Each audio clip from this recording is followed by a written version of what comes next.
কখনো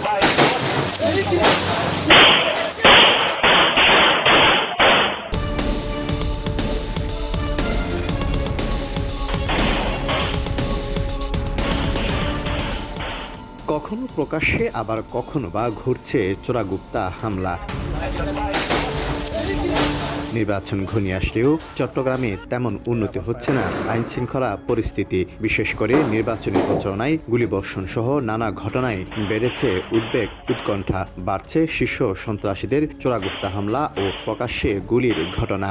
সবখানে অবৈধ অস্ত্রের ঝনঝনানি। এমন পরিস্থিতিতে দুশ্চিন্তা বাড়ছে প্রার্থীদের। জনগণের নিরাপত্তা দেওয়া হচ্ছে সরকারের দায়িত্ব, সেই জিনিসটা তাদেরকে নিশ্চিত করতে হবে। আমাদের পক্ষ থেকে সহযোগিতা তো আমরা করেই যাচ্ছি সরকারকে। শুধু অস্ত্র উদ্ধারটা যদি হয়ে যায় তাহলে 100%। অস্ত্র উদ্ধার না হওয়ার কারণে একটু আমি আতঙ্কিত আছি।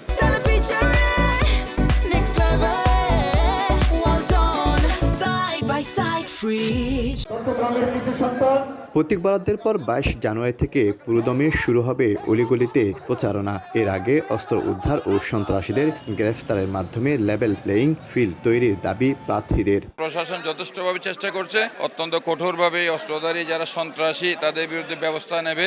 আপনারা লেভেল প্লেইং ফিল্ড করেন, ভয় ভীতির ঊর্ধ্বে উঠে সবাই যাতে ভোট কেন্দ্রে গিয়ে ভোট দিতে পারে, উৎসবমুখে ভোট দিবে, মানে হানাহানি চাই না আমরা। এদিকে প্রার্থীদের উদ্বেগ উৎকণ্ঠার প্রেক্ষিতে সেনাবাহিনীর নেতৃত্বে যৌথ বাহিনীর অভিযানে আটক হচ্ছে সন্ত্রাসীরা, উদ্ধার হচ্ছে লুট হওয়া সহ নানা অস্ত্র শস্ত্র।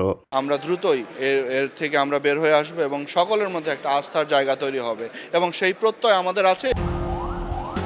চট্টগ্রাম নগরী ছাড়াও রাউজান, রাঙ্গুনিয়া, ফটিকছড়ি ও সাতকানিয়া ঝুঁকির তালিকায় রয়েছে। আইনশৃঙ্খলা বাহিনী জানায়, জেলায় 2024 সালের আগস্ট থেকে 25 সালের নভেম্বর পর্যন্ত গত 16 মাসে 118টি খুনের ঘটনা ঘটেছে।